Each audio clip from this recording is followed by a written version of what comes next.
The weather had now turned. It was cold, but that wasn't too bad for walking. There is something about walking in the rain that is cleansing. My Camino familiar had a catch-up. I ran into Franz, who informed me the lovely couple from Bournemouth had to pull out of the Camino due to blisters. The doctor had told them to take a week off and they'll be back later in the year to finish it. It's a story I heard a lot of. Another friend of mine had lost his walking poles. He'd gone into his albergue and put them into what he thought was the walking pole stand. It turned out it had a sign saying free walking poles. A nice little lesson he learnt there. I'd left early on my walk to beat the crowds. It worked somewhat. That was until I found buses arriving. Small buses would drive groups of school children or private tours into different areas of the Camino. 1 minute you're in relative solitude, the next you are in a line 10 deep to get a stamp. This just seems so touristy and lazy, but I guess everybody's Camino's different. I'd really encourage everyone to try and stop at any small church that's open along the way.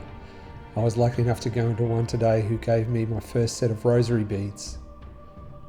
This area of Galicia is famous for its eucalypt forests. Apparently they were imported from Australia and they've taken over. As a part of my homeland, the sight and smell of these magnificent trees made me long for home. I found the light today was spectacular. It enabled me to take some incredible photos using just my phone. Palos de Rey is a fantastic town. It had a real party atmosphere. I ran into a mate from Arkansas who was drinking with an Australian from Glenroy.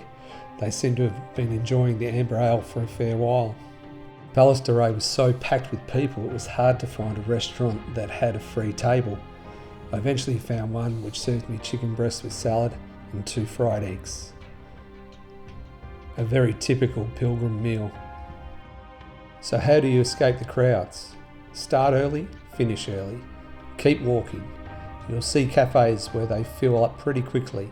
Bypass those for a little one, either off the Camino or just a bit further on.